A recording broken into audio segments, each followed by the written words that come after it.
más es una frase de cabecera de muchos simpatizantes del presidente. La repiten tanto que ya forma parte de las 20 verdades cambiemitas. Como lo peor ya pasó o esa te la debo. Pero como todas las reglas, esta también tiene su excepción. Y así es como un día volvió la mujer que se prepara para dirigir nuevamente el rumbo político y económico del país. Sí, Christine Lagarde aprovechó una cumbre del G20 e hizo su desembarco en Buenos Aires. Con Duhovne se entendieron tan bien que parecían una pareja de nado sincronizado. A primera vista, a la jefa del Fondo Monetario le parece que el ajuste viene bien. Lo que la preocupa es la inflación. No tiene que superar el 32% que le prometieron. Suerte con eso, madame, porque a nosotros nos prometieron un 12%, después un 15% y ahora ya nos tratan como a un santo sin milagros.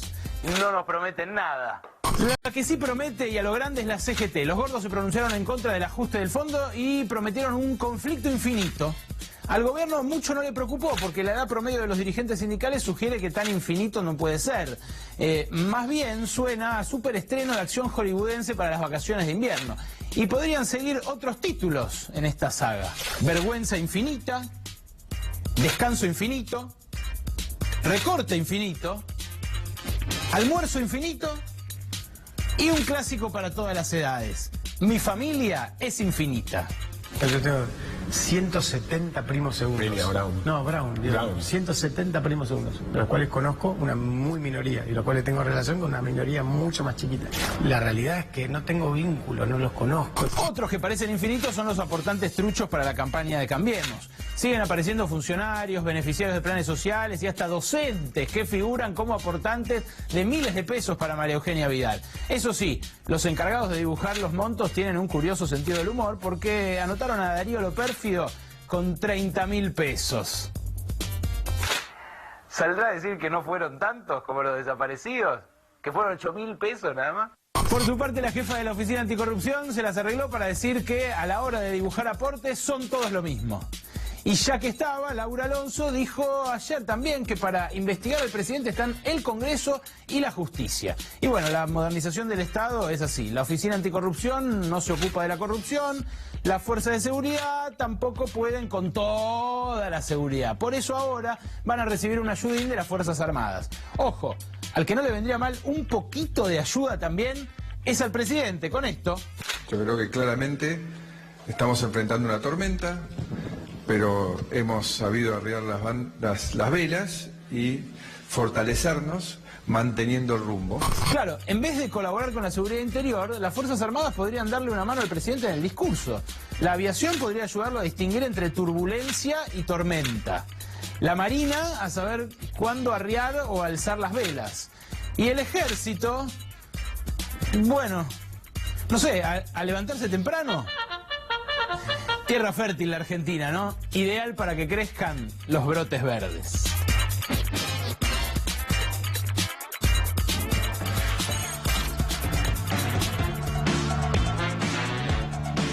Buenas noches, bienvenidos, bienvenidas. A fuerza de una tasa de interés altísima por las nubes y de un crédito récord del Fondo Monetario Internacional, el gobierno acaba de cumplir 4 semanas de dólar tranquilo. Dólar tranquilo, pero por las nubes, con impacto inflacionario, con impacto sobre la actividad económica. Hoy se conoció un dato muy negativo de mayo, la caída del 5,8% de la actividad, pero empieza a aparecer dentro del gobierno una idea de que el año que viene hay un plan para volver a crecer. Nosotros acá en Brotes Verdes, en los primeros programas, trajimos a varios economistas del oficialismo, del Ministerio de Hacienda puntualmente, algún otro funcionario oficial. Cuesta mucho que se sienten acá a discutir con quien les va a preguntar o repreguntar con dureza que no están acostumbrados, pero off the record uno sí logra acercarse a las ideas del gobierno. Y la verdad creemos, quienes hacemos este programa, que vale la pena intentar entender cuál es el plan. Después uno puede criticar, intentar establecer si va a ser plausible o no, si se va a poder realizar o no, si va a derramar o no, pero en función de lo que conversamos off the record con varios funcionarios del gobierno y de lo que se desprende también de algunas entrevistas que han dado en público a medios un poco más cercanos o más amigables los funcionarios del gobierno, es que tratamos de establecer o de sintetizar lo que hoy venimos a presentarles y a compartir con ustedes con el hashtag con el cual nos pueden acompañar hoy en redes sociales. El Plan Lagarde.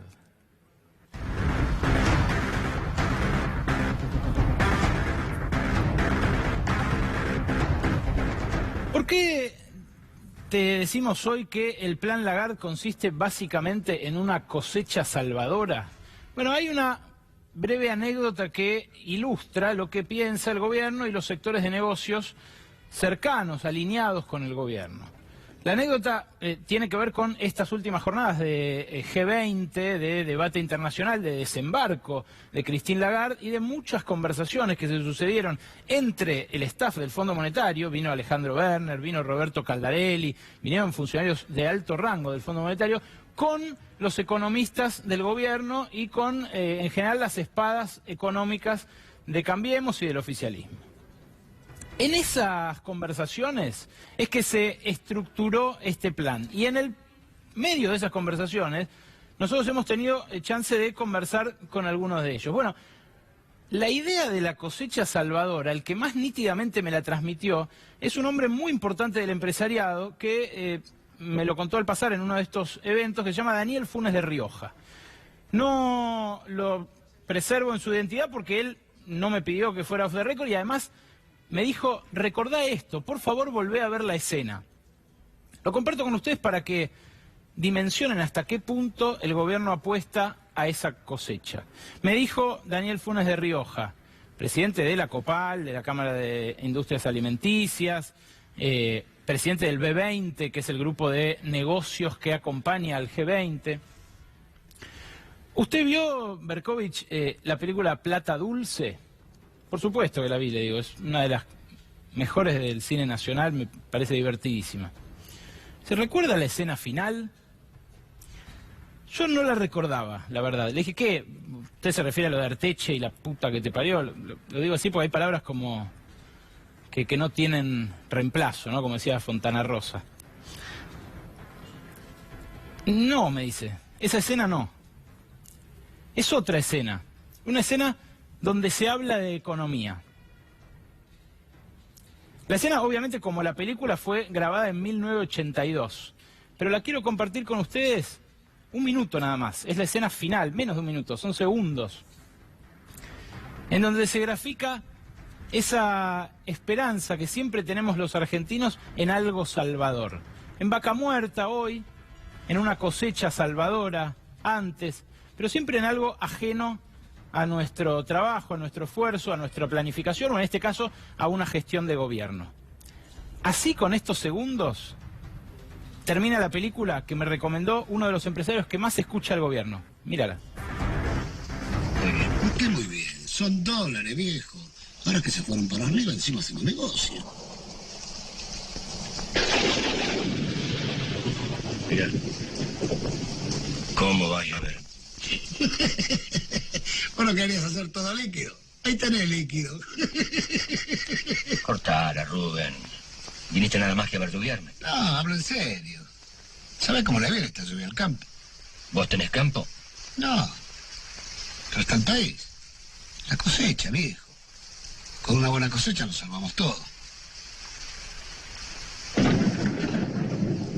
¿Cómo llueve? No hay nada que hacerle, ¿eh? Dios es argentino. ¿Qué, no me crees? Dios es argentino.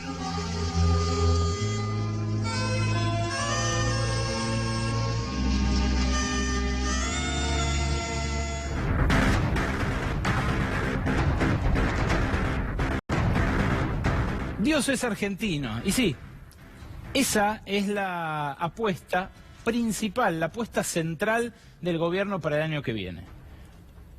Una cosecha récord que nos salve, como le decían en esa escena final a Federico Lupi. El plan tiene varias aristas, pero lo que pudimos reconstruir en base a estas conversaciones básicamente es esto. El campo es la primera de las esperanzas del gobierno y se resume así.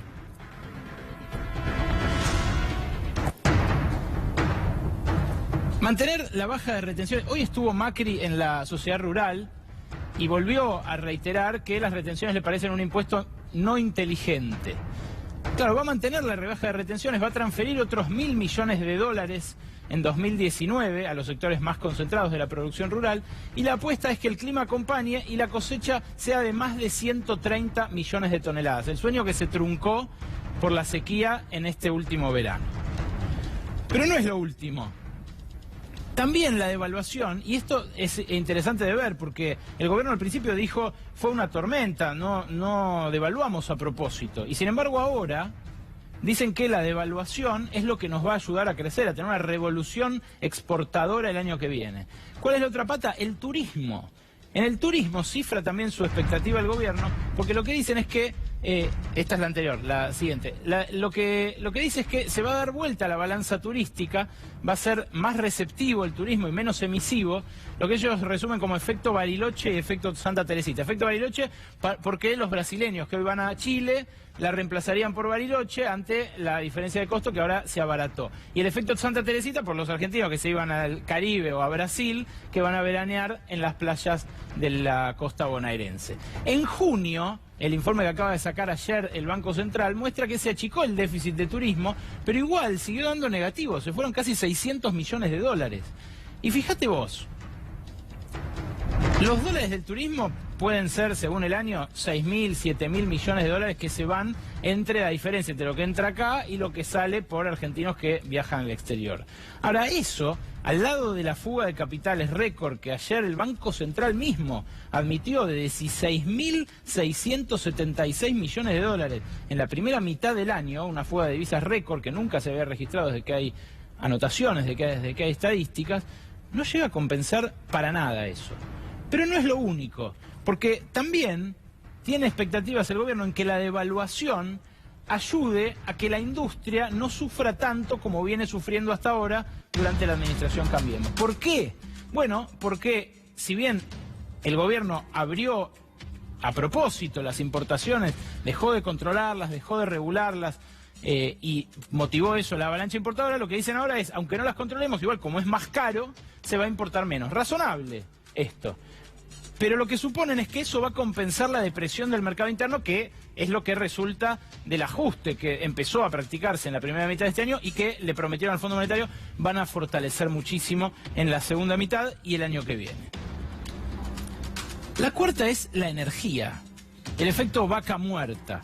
Lo que dicen es que con el tarifazo y con la flexibilización que aceptaron los petroleros, van a llegar inversiones extranjeras a las zonas petroleras y a otros rubros vinculados a lo energético. Vaca muerta marca el camino, pero, claro, por ahora es absolutamente marginal dentro de la economía global. Los obstáculos que enfrenta este plan son muchos, pero básicamente de lo que se trata es de que no ven el agregado de la economía, los estrategas del gobierno que enarbolan esto de la revolución exportadora, la lluvia de inversiones energética, el turismo que se da vuelta y la cosecha récord. ¿Por qué? Bueno, los obstáculos tratamos de resumirlos en esta placa. Primero, el consumo, que representa el 80% del PBI, va a seguir deprimido porque caen los sueldos en poder adquisitivo, caen las jubilaciones en poder adquisitivo, caen los planes sociales y encima el Estado despide gente, echa gente. La inversión, siempre en los momentos de cambio de gobierno se dispara la fuga de capitales, incluso cuando había ganado Macri y cambiaba el gobierno hacia uno más pro mercado. El año que viene, con la incertidumbre que hay respecto de la continuidad de Macri y la posible vuelta de Cristina Kirchner, por ejemplo, los inversores ¿harán esa lluvia de inversiones o al revés? ¿Optarán, por ejemplo, los que generen $1 de exportación, ya que nadie les exige liquidarlo en el país, mantenerlo afuera y esperar a ver qué pasa con las elecciones de octubre? Lo más probable es que hagan eso, ¿verdad? Pero no es el único problema. El tercero de los problemas, lo que marcamos en la placa, es que se puede intentar se puede intentar una devaluación competitiva, se puede intentar una lluvia de inversiones, pero sigue sin haber un incentivo a exportar por parte de las empresas. Ustedes pónganse en el lugar de un empresario. El empresario tiene Un costo que se le licuó, que es el de los salarios, en dólares, pero todos los demás costos dolarizados. Insumos, energía. Hoy estuvieron protestando camioneros independientes porque el combustible, el gasoil y las tasas y los peajes y todo lo demás hacen que rápidamente se evapore esa ganancia exportadora. Ahora, agréguenle a eso la tasa de interés. Un empresario hoy tiene que ganar más del 47% anual para ganarle a la tasa de interés a la que toma capital de trabajo. ¿Por qué habría esa revolución exportadora de la que habla, por ejemplo, el ex jefe de asesores de Machinea en su fase ajustadora, Pablo Gerchunov, que dio una entrevista este fin de semana que fue muy comentada, que dijo el año que viene una revolución exportadora? ¿Por qué exportaría desde Argentina un empresario que tiene deprimidos los costos salariales, pero tiene dolarizados los costos energéticos, tiene dolarizados los costos de insumos y además tiene un costo de financiamiento que es altísimo, récord en el mundo, muy por encima de la inflación? Y encima no tiene escala, porque no tiene mercado interno para montarse sobre ese mercado interno y salir a exportar. Son muchos los problemas. Hay una sola ficha ganadora que tiene el gobierno que puede parecerse a lo que pasó en este verano pasado en Brasil, pero claro, dura unos meses nada más. Esa ficha ganadora depende de que no toquen la jubilación, la fórmula de cálculo de jubilación. Porque este fin de semana también surgió el rumor de que va a haber otra reforma previsional para volver a retocar. A mí me lo desmintieron plenamente los funcionarios con los que hablé, me dijeron de ninguna manera lo tenemos pensado, sería desprolijísimo, ya hicimos un retoque el año pasado, no vamos a hacer otro ahora. Pero si no se retocara, podría ocurrir que el año que viene las jubilaciones suban un poco más que la inflación, porque claro, la inflación baje por efecto de la recesión brutal. Como nadie va a vender nada, van a bajar los precios, o van a dejar de subir, más bien en Argentina no bajan nunca los precios, van a subir menos. Y como los jubilados van a tener el ajuste correspondiente a la inflación de este año, puede que mejore en algo su poder adquisitivo. Es lo que pasó en Brasil, porque Brasil tiene una fórmula parecida a la nuestra de las jubilaciones, pero para el salario mínimo. Entonces lo que le ocurrió a Brasil con su salario mínimo es que este año subió más que la inflación, porque se ajustó en base a la inflación del año pasado. Ahora, ¿eso saben cuánto duró en Brasil? Duró 3 meses, 4 meses. Claro, en esa ventana es que el gobierno aspira a reconstituirse políticamente para llegar a las elecciones con alguna chance de reelección. ¿Derrama acaso ese modelo, ese plan Lagarde? ¿Derrama en términos de ingresos para los sectores más necesitados o los que se están empobreciendo ahora? No, no derrama. Es un modelo concentradísimo en la cúpula del poder adquisitivo, pero además la promesa que tiene es crecer 1,5% el año que viene. 1,5%. Ese es el escenario optimista que se traza el Fondo Monetario y el gobierno nacional. La verdad, vale la pena intentar entenderles la lógica, porque si no, uno cuando los ve cree que solamente es una cuestión de marketing. Y no, muchos de ellos creen que efectivamente eso el año que viene va a pasar. La verdad, ojalá que la crisis se sufra lo menos posible, pero por ahora todos los indicadores dan cuenta de que eso no va a ser así. De todos modos, lo que dejó Christine Lagarde en su paso por la Argentina también son un montón de fotos. Con Claudio Martínez, el productor de esta emisión, con Nahuel Prado, quien colabora con los guiones humorísticos del principio, notamos que Lagarde tiene 1000 caras, como un mimo francés. Y por eso los queremos invitar, y la voy a invitar también a mi compañera Noé Barral Grijera, a jugar a un dígalo con mímica con la directora gerente del Fondo Monetario.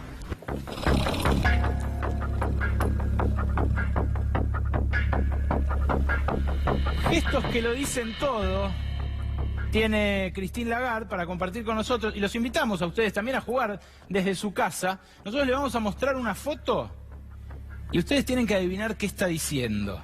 Dejó muchas fotos, vos viste, Noé, ¿no? Es muy histriónica, dice mucho con su cara, con sus gestos, con sus manos. Tiene un lenguaje gestual mucho para leer ahí, que vale la pena que compartamos. ¿Saben qué?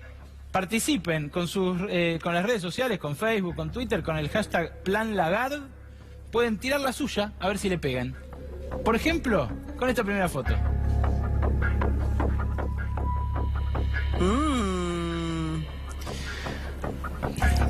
Ahí está haciendo un gesto que puede ser amenazante. Y no me gusta mucho esa cara. Puede apelar a su look. Te diría que es medio como una venia, ¿no? También puede estar haciendo la venia, es cierto, quizás se anticipó al decreto. Claro, a tono con los tiempos. vamos a darles opciones. Vamos a darles opciones. ¿Qué puede estar diciendo Christine Lagarde ahí?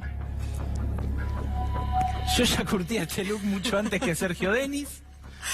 Usen la cabeza, piensen bien en qué van a gastarse la guita que les prestamos.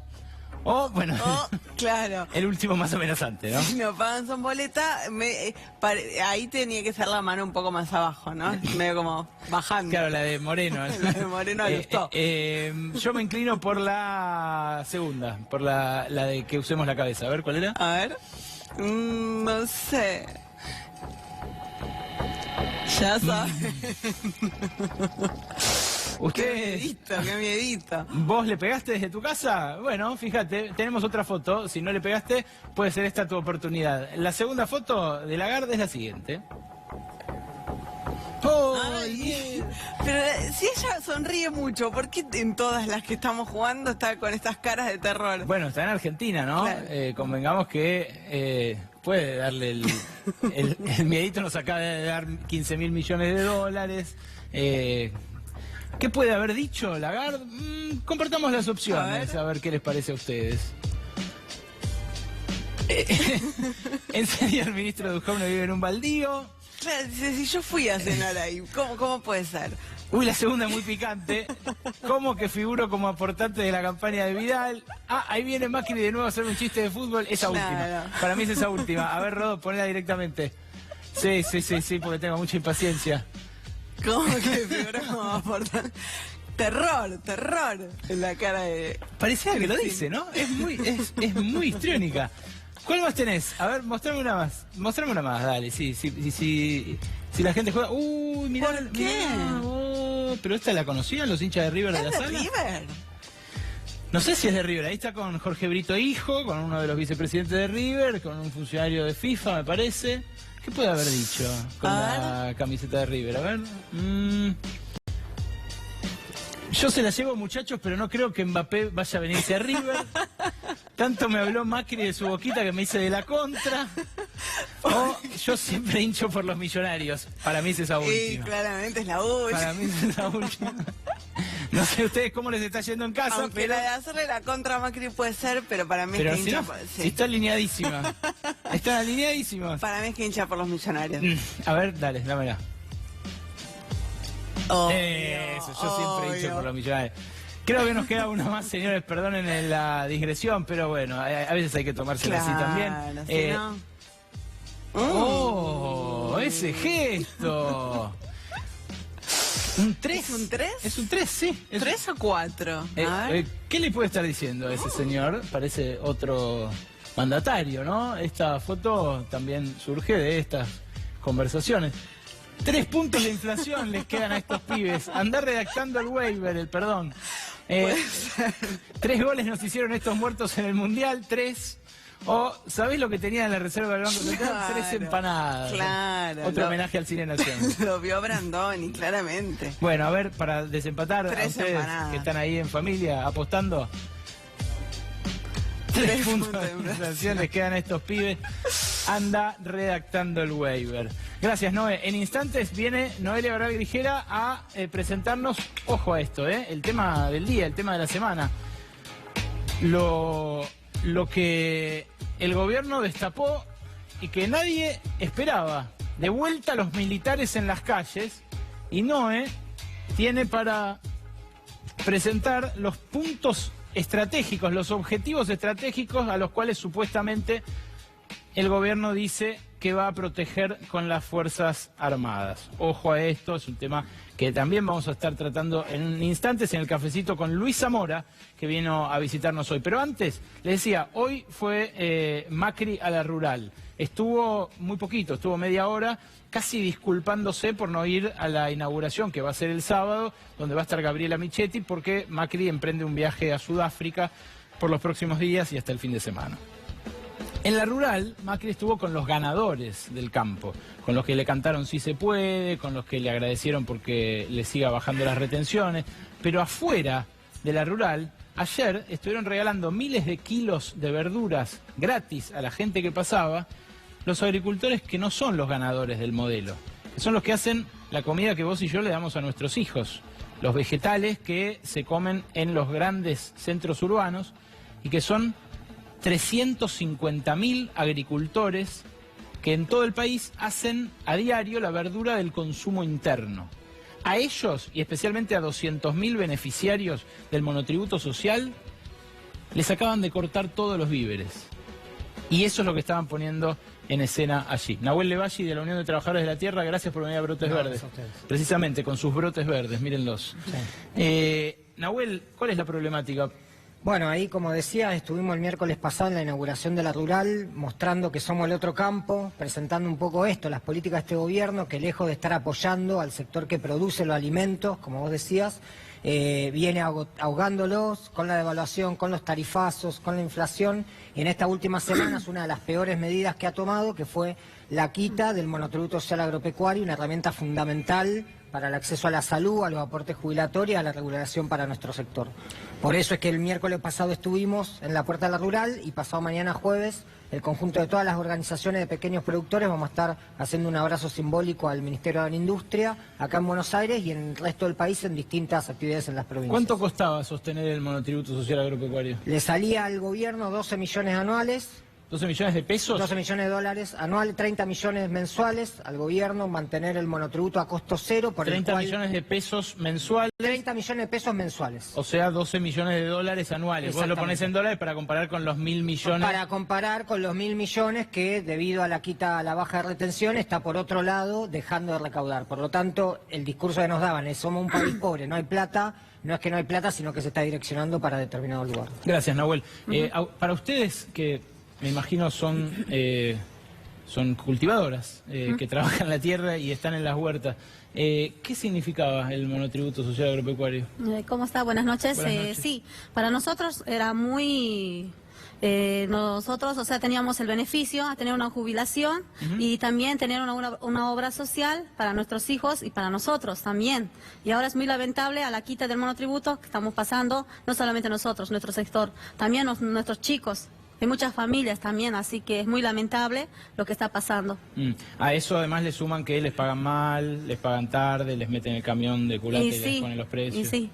Es así, nosotros esperamos la cosecha, ahora con el invierno esperamos de 2 a 3 meses y decían cuando cosechamos recién vemos la ganancia también y eso que ahora subió todo, también es en dólares todo, como subió el todo en dólares, también todo lo que son exportados las semillas, también nosotros pagamos, o sea, subir el dólar también sube todo, así que...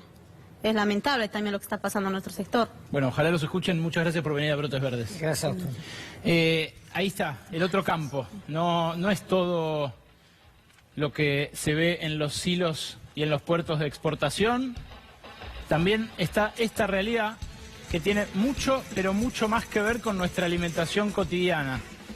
Esto no genera dólares, esto genera alimento. El alimento que le damos a nuestros hijos, El otro campo, el que está prácticamente a la merced de lo que el gobierno decida darles como limosna, cuando ellos, como cualquier otro trabajador, merecen el reconocimiento como tal y mínimamente, porque no están pidiendo blanqueo total, vacaciones, aguinaldo, mínimamente una obra social para no morirse cuando caen enfermos, de vuelta, cosechando la comida que vos llevas a tu mesa y que yo llevo a mi mesa. ¿No, verdad, Grijera? Buenas noches. Buenas noches. Nuevamente. Y lo que el gobierno desencadenó, primero con un anuncio de ayer de Mauricio Macri y hoy con la publicación del decreto, es un fantasma del que no estábamos hablando, las Fuerzas Armadas de vuelta en las calles. En principio mucha preocupación en organismos de derechos humanos, en ONGs dedicadas al tema, porque efectivamente salió publicado hoy en el Boletín Oficial el decreto presidencial que habilita la participación de las Fuerzas Armadas en tareas de seguridad interior, un consenso que hasta ayer la democracia argentina mantenía por carriles separados. Una cosa era seguridad interior, otra cosa era la defensa nacional. Ahora, a partir de la publicación de este decreto, aparecen como posibles situaciones a ser unidas. A mí lo que me intriga muchísimo, ¿no? Es ¿qué son esos objetivos estratégicos? Porque hay 3 elementos, ¿no? Digamos, por un lado, esto de que las Fuerzas Armadas ahora van a poder reaccionar a una agresión externa, pero no de un Estado. No necesariamente de un Estado. Ahí cuadraría la definición de terrorismo.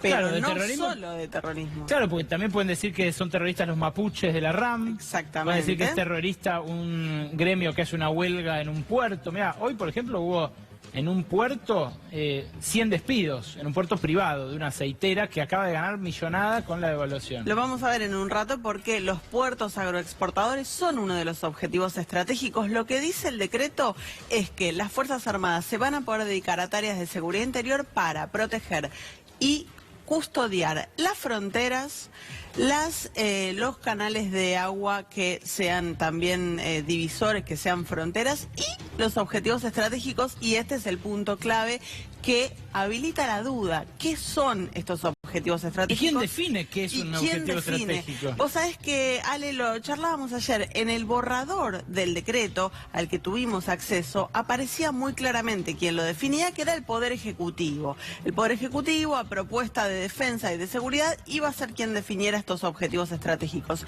En el decreto publicado, eso desaparece. Solo dice que las Fuerzas Armadas deben custodiar objetivos estratégicos, y definamos también qué es custodiar, porque si las Fuerzas Armadas, supongamos, el gobierno dice van a estar solo custodiando, no van a tener interacción si hay finalmente, por ejemplo, un delito. Pero si descubren un delito infraganti, ¿qué van a hacer? ¿Se van a quedar mirando solamente? ¿Cuál sería la acción de las Fuerzas Armadas ante mientras están custodiando un objetivo estratégico y ven la comisión de un delito? Claro, y si consideran que se comete un delito, por ejemplo, en una huelga o en un piquete de unos mapuches, ¿cómo reaccionarían si ellos consideraran que hay un delito? ¿Reaccionarían con sus armas de guerra pesadas? Bueno, claro, no tienen elementos para disuadir una protesta. Claro, no tienen un gas lacrimógeno. No tienen un bastón para pegar, no tienen una bala de goma, tienen una bala de plomo.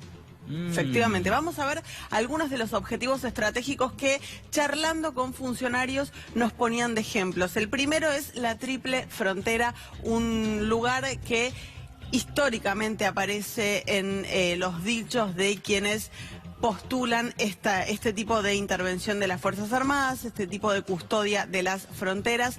Vamos a verlo, ahí lo estamos viendo. Ahí lo estamos viendo acercándonos en el mapa. Sí. Vemos el río Paraná, cómo se junta con el río Iguazú. ¿Sabés que hace unos 15 días la UIF dispuso el congelamiento de los activos de 14 ciudadanos libaneses que actuaban en la Triple Frontera y que para la UIF, para la Unidad de Información Financiera Argentina, eran financistas de Hezbollah, de esta organización también libanesa pro-iraní? Así que ahí empieza a verse de alguna manera un tejido que para el gobierno no pasa solo por la acción de las Fuerzas Armadas, sino que tiene que ver también con la actuación de otros organismos del Estado, en este caso la UIF. Qué mal que huele eso, huele a injerencia norteamericana, a todo lo peor de los 90 que desembocó en los atentados. Otro objetivo estratégico que me marcaban algunos funcionarios con los que hablé durante la tarde, Vaca Muerta, en Neuquén, Claro, en la localidad de Añelo. ¿Qué está pasando en Vaca Muerta desde hace un tiempo ya? Hay una comunidad mapuche, la comunidad Huilcaleu, que está asentada en territorios que el Estado considera pertenecientes a Vaca Muerta. Hoy mismo la Confederación Mapuche se puso en alerta, emitió un comunicado diciendo qué va a pasar si finalmente, como está permitiendo este decreto, llega el ejército, llegan las Fuerzas Armadas a esta zona que estamos viendo en el mapa. Eso es Añelo, mirá, ¿no? Eso es Añelo. Estuve ahí un año casi todos los meses. Mínimo. Ahí arriba de la barda, arriba de Añelo, nos comimos un chivito con los Campo Maripe, una de las familias mapuches que viven ahí hace 3 generaciones. Los Campo Maripe fueron corridos en su momento con la policía neuquina, obviamente, con gendarmes, todo el tiempo en disputa con YPF, pero que yo sepa, ahí había un par de facas para sacrificar los chivitos. Y eso era todo. Ningún armamento pesado, ningún terrorismo. Aviso por si les va a caer ahora alguno de los 600 tanques del ejército. Bueno, pero en el último tiempo ha sido una hipótesis de conflicto para el Ministerio de Seguridad. Han sido una hipótesis de conflicto las comunidades mapuches. ¿Qué va a pasar ahora con este decreto que habilita custodiar objetivos estratégicos? ¿Cuál otro? El siguiente, Atucha, una de las centrales nucleares de la Argentina. Bueno, ahí no hace falta terrorismo, pues ya la están desarmando a fuerza de recortes presupuestarios. Lo hemos contado aquí en este programa también. A orillas del río Paraná, en la localidad de Lima, hay unos 400 gendarmes que hoy custodian Atucha. Lo que este decreto permitiría es relocalizar esos gendarmes y cubrir este objetivo estratégico, la central nuclear, una de las centrales nucleares argentinas con fuerzas armadas. Ahí la vemos en el mapa. Eso claro, Zárate. ¿Y cuál otro no es? También está Yacyretá, la represa hidroeléctrica. Todo esto vos insisto, lo estableciste en función de fuentes oficiales. Fuentes oficiales que van dando ejemplos. ¿Por qué? Porque el decreto obviamente es muy laxa la redacción y además habla de cuidar los recursos naturales. Y a partir de esa redacción que aparece en los considerandos del decreto es que distintos funcionarios fueron poniendo estos ejemplos, charlando conmigo, justamente de cuáles podrían ser esos objetivos estratégicos. Y el último que tenemos es uno al que vos hacías referencia recién, un puerto agroexportador, un puerto vinculado a la firma Bunge, que es también un objetivo estratégico que está allí sobre el río Paraná, en Ramallo. Claro, lo que decíamos hoy, echó Bunge a 100 aceiteros, ¿no? Los aceiteros, lógicamente, tienen un gremio fuerte que protesta. Lógicamente van a protestar, seguramente vayan a hacer una huelga. Si el día de mañana Macri siente que su reelección depende de que entren esos dólares de la cosecha y Bunge no los puede sacar, no puede sacar los granos porque hay una huelga de aceiteros, ¿va a mandar al ejército? El decreto habilita que el ejército custodie, que las Fuerzas Armadas custodien este puerto. No habilita, por supuesto, la interacción con ciudadanos argentinos que puedan estar protestando. Pero insisto, ¿qué va a pasar si las Fuerzas Armadas están custodiando y ven que hay un delito infragante cometiéndose en ese momento? ¿Cuál va a ser la reacción de las Fuerzas Armadas? Vos dijiste algo al pasar mientras estábamos antes de ver las imágenes, que es que en el borrador de ayer no figuraba esto de... no, al revés, que figuraba que el Poder Ejecutivo determinaba iba a ser cuáles quien eran. determinara los objetivos estratégicos. Eso desaparece del decreto, solamente dice objetivos estratégicos. ¿Y alguien explicó por qué o cómo se van a definir los objetivos? No está claro. Lo que sí te digo, Ale, es que la Ley de Defensa Nacional en su artículo 30 pide que si las Fuerzas Armadas van a custodiar alguno de estos objetivos estratégicos, esos objetivos sean declarados zona militar por el Congreso de la Nación, algo que el gobierno por ahora está diciendo que no va a ser discutido en justamente el Congreso. Lo que están pidiendo las fuerzas políticas de la oposición, que el jueves a las 5 de la tarde van a marchar junto a organismos de derechos humanos al Ministerio de Defensa para rechazar este decreto. Noé Barral Grijera con la discusión de la semana, una discusión muy pero muy importante que tiene que ver con la seguridad, pero tiene que ver también con las Fuerzas Armadas. Y esto, por supuesto, como cada discusión, como cada gran debate, recorrió también las redes sociales y el mundo virtual, ese territorio nuevo de la política, a donde bucea, como siempre, nuestro compañero Luciano Galup.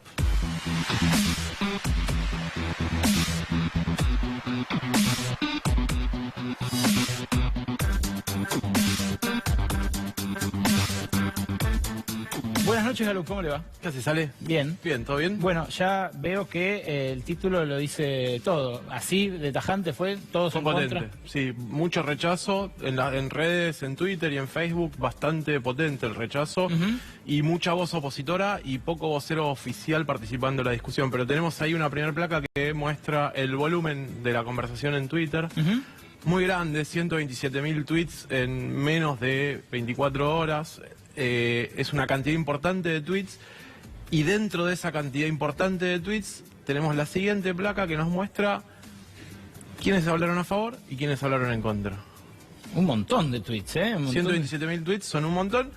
Ahí tenemos 2 anillos. El anillo de adentro explica la cantidad de conversaciones que hubo, el de afuera la cantidad de impresiones, pero el número es más o menos el mismo, así que 70% en contra de eso que veíamos. Más Facebook, 70% en contra. Mirá vos. Así que una crítica bastante importante, sobre todo muy vinculado a formadores de opinión y voces opositoras. De nuevo, la voz del gobierno no estuvo fuerte alrededor del tema. Los que dominaron la escena fueron los medios de comunicación que la comunicaban y las voces opositoras que se levantaban para criticarlo. Las voces opositoras en términos amplios, ¿no? Organismos de derechos humanos, pero que criticaban la medida con poca explicación del gobierno, o por lo menos dentro de, fuera del 31% ese, núcleo duro del gobierno. Claro. Que de nuevo, medidas que acompañan o que van hacia concentrarse en el núcleo duro. Vamos a ver qué pasa con aborto también, pero va rumbo a ese 30 para consolidar lo chiquito, lo suyo. Podría llegar a ser, y eso es una explicación posible en relación a este anuncio. Vos decías, lo lideraron voces opositoras. ¿Qué voces opositoras? Mira, tenemos la placa, ahí tenemos para mostrarte quiénes fueron las cuentas más retuiteadas. No, esta placa no, la siguiente, te pido, así mostramos las... Esas fueron las cuentas más retuiteadas que hablaron del tema. Organismo de derechos humanos, políticos opositores y colegas. Exactamente, periodistas, organismos de derechos humanos, políticos opositores. Bien, y... No hay ni una cuenta del gobierno ahí. No, es que recién hoy empezaron a hablar de esto los del gobierno, hay funcionarios que empiezan a intentar explicar lo suyo, pero ayer cuando estaba el decreto dando vueltas era todo rumores. Y recién mostrabas otra placa que compara con otros temas de preocupación. Ahí mostrábamos las búsquedas en Google, la comparamos con dólar, que es nuestro caballito de batalla desde que empezó el año. Sí. Lo que tenemos ahí también es que es una conversación de círculo rojo que le dicen de entendidos, de informados. No fue tendencia, no estuvo entre lo más buscado de Google y no fue la conversación de la gente de a pie, los que no leen los diarios. Eso muestra que no necesariamente fue un tema que se cubrió o que alcanzó a la gran mayoría de la sociedad. Fue un tema más de nuevo, los líderes de opinión, las personas que participan de algún tipo de consumo informativo más asiduo o más continuo. No es un tema que hoy por hoy esté discutiéndose en la sociedad, sigue siendo la economía y va a seguir siendo la economía si sigue así. También hay ahí alguna pista de que, bueno, esto distiende la agenda económica, que puede ser una forma de mirarlo también. Ah, ¿sí? ¿Un operativo de distracción? O el día de hoy se discutió otra cosa. ¿Te ha puesto plata a que si el dólar sube 50 centavos se olvida todo el mundo? Yo estoy de acuerdo con vos, pero mientras tanto vas resolviéndote el día. Viste que cuando estás en crisis vas viviendo el día a día. Bueno, hoy te ganaste un día. ¿Sabes cuándo se hace tema esto? Cuando un militar reprima. Bueno, ahí vamos a estar hablando de otra cosa y ya va a ser bastante más pesada la conversación. Esperemos que... Quede ahí, que quede en una hipótesis. Gracias, Luciana Galup. ¿Quieren que recordemos en 30 segundos lo que dijo Macri ayer en Campo de Mayo cuando anunció este giro, esta nueva forma, lo que ellos llaman una nueva política de seguridad, pero que en realidad implica revisar el consenso más básico de la democracia de los últimos 35 años, que es los militares no hacen seguridad interior? Bueno, lo decía de esta manera.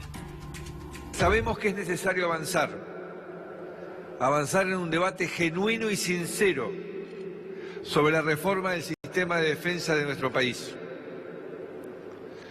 Un debate que nos permita reflexionar sobre el presente y el futuro de las Fuerzas Armadas. Los argentinos vivimos en una zona de paz y estabilidad. Pero somos parte de ese mundo complejo, donde las amenazas, los riesgos y los desafíos que afectan a los estados requieren una coordinación y una articulación eficiente. Necesitamos que nuestras fuerzas sean capaces de enfrentar los desafíos del siglo XXI. Pero tenemos un sistema de defensa desactualizado, producto de años de desinversión y de la ausencia de una política de largo plazo. Seguimos conservando un despliegue territorial para amenazas antiguas. Estoy acá porque queremos saldar la deuda que tenemos con las Fuerzas Armadas de la democracia.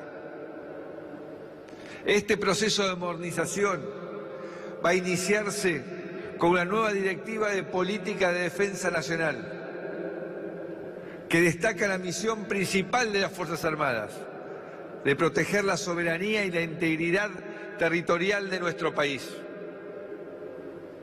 Pero además, es clave que puedan apoyar nuestra política exterior, contribuyendo a nuestra integración al mundo, con una mayor presencia en operaciones de paz de Naciones Unidas, promoviendo la cooperación y sosteniendo nuestra presencia en la Antártida.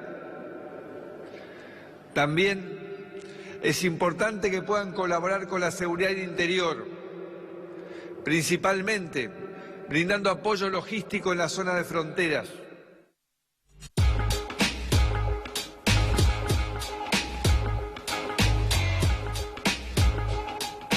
En el cafecito de hoy nos acompaña alguien que esgrimió un discurso muy encendido respecto de este tema hace 30 años, en una discusión parlamentaria sobre una de estas leyes que ahora este decreto viene a desnaturalizar. Nos acompaña Luis Zamora. Gracias por venir, Luis. ¿Qué tal? Al contrario, gracias. Buenas noches. Buenas noches. La historia a veces se repite, ¿no? Primero como tragedia y después como farsa. ¿Te imaginabas volver a discutir esto ahora, casi 30 años después de aquel 1990 donde se discutía la ley de defensa y seguridad?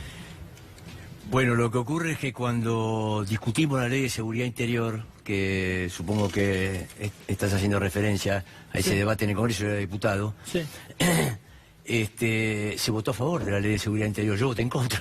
O sea que sentí que sufrí una derrota.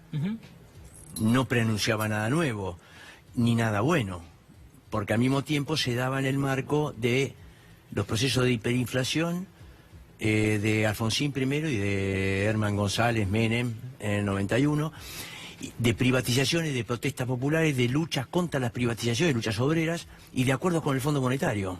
Todo igual. Mira, tengo un fragmentito de tu discurso, no conseguimos el video, pero un fragmentito del textual de lo que dijiste es esto. En una placa lo reproducimos. Decías, el gobierno busca dotar de elementos jurídicos que autoricen a utilizar las Fuerzas Armadas y de Seguridad contra el pueblo y poder imponer el plan económico acordado con el Fondo Monetario Internacional. Es circular la historia en este caso, ¿no? Sí, dramáticamente circular, sí. ¿Qué te parece que en este caso, mientras te hago el cafecito, porque acá hacemos eso, le hacemos un cafecito a la gente que viene, decime, ¿qué crees que el gobierno quiere hacer en este caso? Bueno, primero ya firmó el acuerdo con el fondo, ¿no es cierto? Y se preanuncian situaciones muy violentas contra el pueblo argentino desde el punto de vista socioeconómico. Ya lo estamos viviendo y se anuncian que se va a acentuar esa situación. No lo veo como algo casual que esté anunciando estas nuevas disposiciones. Me gustaría hacer una mención de los 80. La Ley de Defensa Nacional no es una conquista, como se menciona. La Ley de Defensa Nacional es una política de Estado. Es una política de los partidos tradicionales, del radicalismo y del justicialismo, del año 88, que hay que agregarle que es simultánea, es decir, viene enseguida de la Ley de Obediencia de Vida y punto final. Se dejaron impunes a los militares y ante el repudio de la población que se había manifestado en Semana Santa contra el motín de Rico y la concesión de Alfonsín a Rico con la Ley de Obediencia de Vida, dijeron, bueno, los dejamos impunes, pero les garantizamos que las Fuerzas Armadas no intervienen más en asuntos de represión interna. La Ley de Defensa Nacional es eso, es una concesión al pueblo, demagógica, un poco así de defensiva de la dirigencia política. O sea, no es un orgullo. Bueno, pero por eso dice el consenso mínimo. No, entre ellos, no en el pueblo. El pueblo lo que exigía es basta de militares, basta de impunidad, justicia, eso es lo que exigía. Como eso se le estaba negando con la ley primero de punto final, después la de obediencia debida, se sacó la ley de defensa nacional. Por eso estuvo varios años sin salida de seguridad interior, que estaba ya anunciada en la ley de defensa. La ley de defensa dice, no van a intervenir en tareas de seguridad interior, que será motivo de otra legislación. Y ahí viene el debate que vos hacías mención y donde parece. Por eso quiero hacer esta ahora todos dicen la ley de defensa nacional. Bueno, tiene esos antecedentes. ¿Eso qué indica? Que hace 35 años que venimos luchando por ponerle, no olvidar lo que fueron las Fuerzas Armadas. No en la época de la dictadura, como dicen algunos, sí, por supuesto, la época de la dictadura fue el máximo. Son 100 años, casi 90 años desde el 30, el primer golpe militar, donde las Fuerzas Armadas han tenido siempre una intervención de represión interna. No es que no podemos olvidar, como acaba de decir Jaunarena, por ejemplo, en una entrevista que lo vi, el genocidio. Sí, por supuesto que no lo olvidamos, estamos en los juicios todos los días luchando junto a las madres, etcétera. Es una conquista de las madres y del pueblo haberle puesto ese límite. Al mismo tiempo, la ley de seguridad interior ya introducía un poquito, el 91, ya Menem, introducía elementos preocupantes. Por eso yo denunciaba también esto que vos mencionabas. Ahora, ¿esto qué representa? ¿Un salto ¿Esto qué hacia representa? El decreto de ahora. Porque sí, hay que pararlo. Hay que pararlo. No podemos permitirlo justamente porque hay 35 años de lucha por no retroceder un milímetro. Y esto es un retroceso, claro, si lo dejamos. Por eso Nora Cortina está llamando a las 3:30 a la ronda de las madres tradicional a rodearla. A las 5 hay una marcha de las organizaciones. Porque eso digo, no permitirlo es concreto el jueves. El jueves expresemos, no, está muy bueno las expresiones por las redes, muy bueno. Y en el diálogo cotidiano de preocupación, de rechazo, de repudio. Pero, ¿qué significa? Bueno, un poco ustedes mencionaron. Es decir, más allá del tema de defensa y agresión, la ley de defensa dice claramente agresión externa, conflicto bélico y guerra. Toda la ley de defensa habla de conflicto bélico o guerra. Agresión externa no es cualquier cosa, la ley lo dice. ¿Guerra o conflicto bélico? Está bien, pero viste cómo se juega con las palabras. Bueno, por eso, ahora guerra contra el terrorismo, claro. Perfecto. Bueno, pero por eso quiero decir, si dejamos pasar este decreto, mañana viene otro.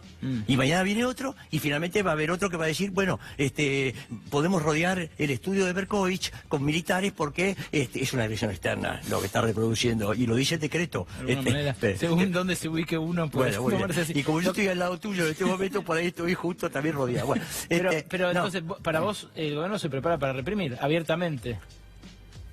Para reprimir con la fuerza de seguridad de prefectura y gendarmería, tratando de sacar completamente a la gendarmería y a la prefectura de todo lo que sea fronteras marítimas, claro, o como un reemplazo. Tierra, sí, y empezar a reemplazarlas más, porque ya están actuando las Fuerzas Armadas en frontera. Lamentablemente el llamado Escudo Norte de 2011 del gobierno anterior se adelantó eso, que lo rechazamos y lo denunciamos en su momento. Bueno, pero como estaba el decreto del kirchnerismo del 2006, lo que se llama el decreto Garré, que ese decía claramente lo que era una agresión externa, lo decía a través del decreto reglamentando la ley de defensa, que no había estado reglamentada.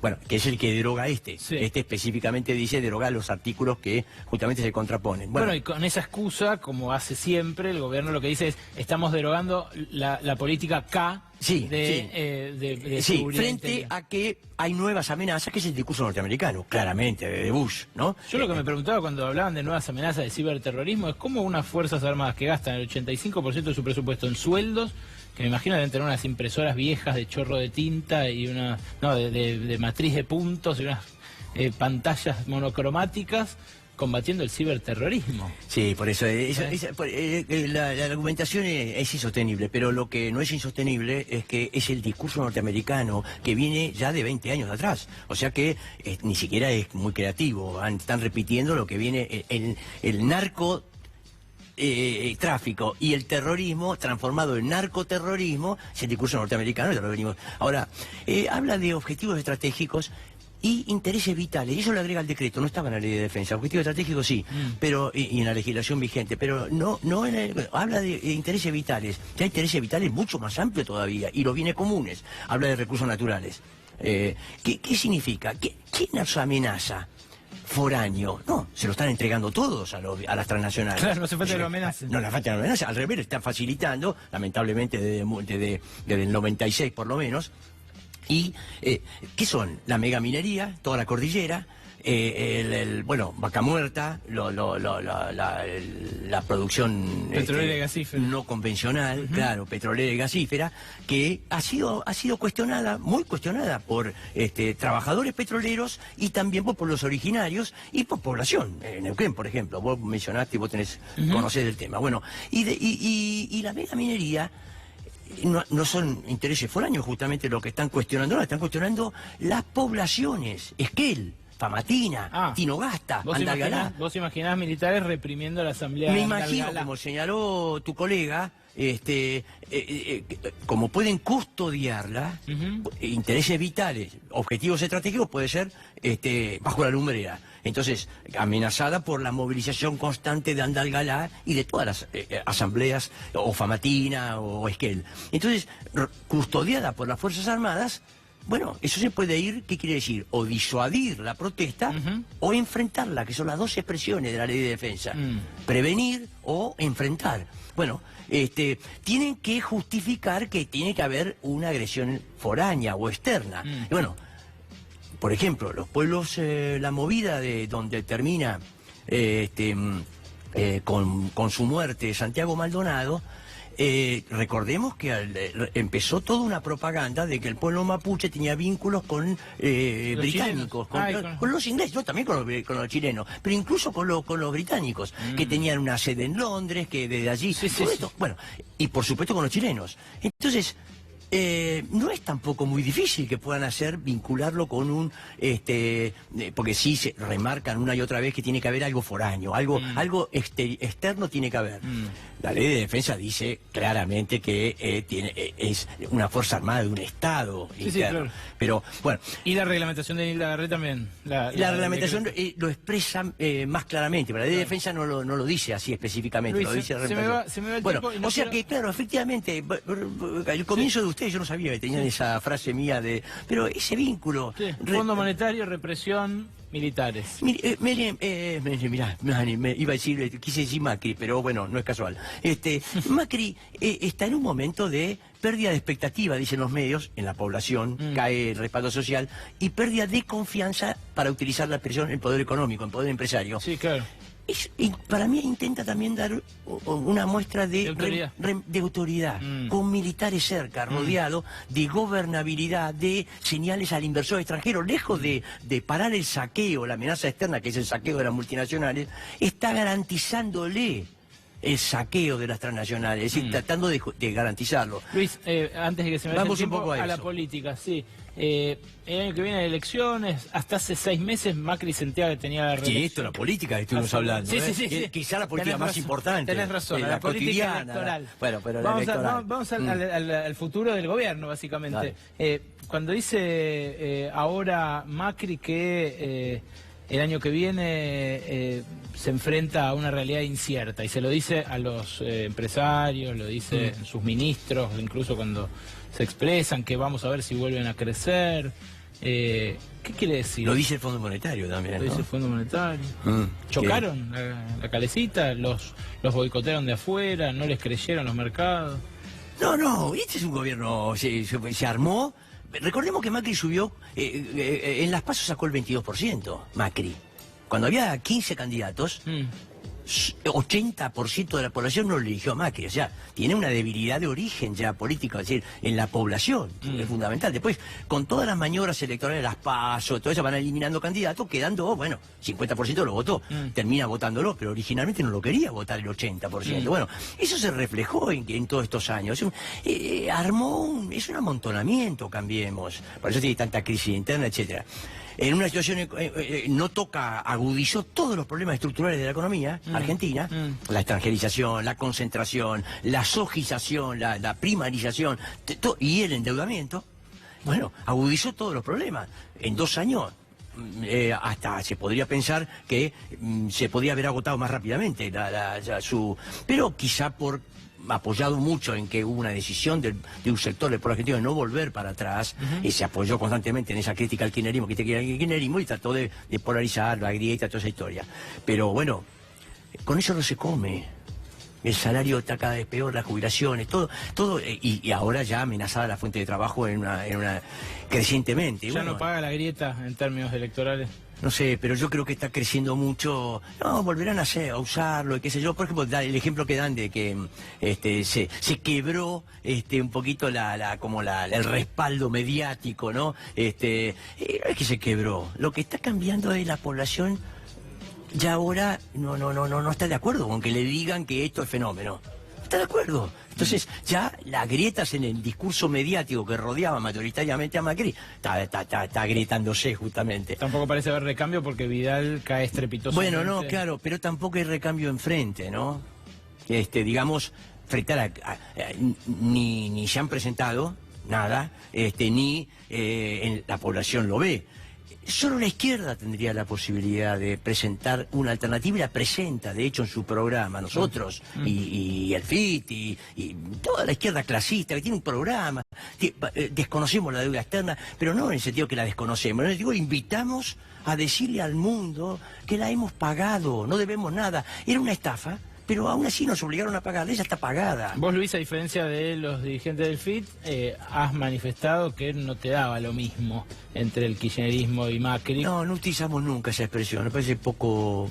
No explica bien, efectivamente, nosotros no hablamos de que son lo mismo. Ahora, ¿imaginás el año que viene alguna especie de confluencia entre sectores progresistas del peronismo, sectores no macristas con la izquierda, como para presentar alternativas? No, me imagino porque veo a la dirigencia política en general del kirchnerismo, para hablar, y sobre todo los sectores, lo que se llama el núcleo más duro, lo vemos llamando a Massa, llamando a Urtubey, llamando a Pichetto, a los gobernadores, a la burocracia sindical, al aparato de la CGT, a todos, a confluir.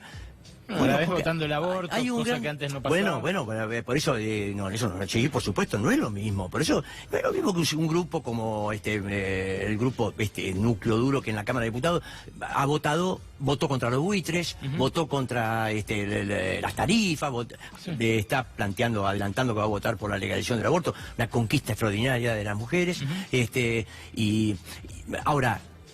Después llaman a Massa a ir juntos, a Urtubey, a ir unas pasos, y después a integrarse. Lo escuché a Rossi decir eso, que está precandidateándose. Argentina tiene, el pueblo argentino, tenemos que parar esto hoy. Y esa unidad, lamentablemente, nosotros apoyamos cuanta movilización va contra esta política del gobierno y del fondo ahora, ¿no? Pero lamentablemente, no le dan continuidad, no somos nosotros los que le damos. Nosotros le damos toda la continuidad posible. Y apostamos mucho abajo, a articular desde abajo. Las mujeres nos están mostrando un ejemplo, no es una ilusión ni una utopía. Salió de abajo, con todo lo que tiene de interesante la lucha de feministas, organizaciones feministas, muy importantes como antecedentes. Hace 3 años cambió. El Ni Una Menos implica otra cosa. Tiene sus orígenes antes, pero implica otra cosa. Hay una autoconvocatoria de abajo de las mujeres. Cuando uno dice, autodeterminémonos, autoconvoquémonos, no estamos diciendo una frase cualquiera. Estamos diciendo lo que están haciendo las mujeres. ¿Quién las convocó? ¿Quién las dirige? Tienen el desafío de autoorganizarse y de ganar a todos los trabajadores y al pueblo, ¿no? Porque la lucha contra el patriarcado y contra el machismo institucionalizado es una lucha donde todo el pueblo tiene que juntarse. Eso implica autoorganización. Pero es un ejemplo. Si hacemos como las mujeres, derrotamos a este gobierno y derrotamos el acuerdo con el fondo. Gracias por venir a Brotes Verdes. Al contrario. Ustedes quédense porque nos queda el Yo No Te Lo Dije en instantes acá y cerramos antes de No Te Duermas.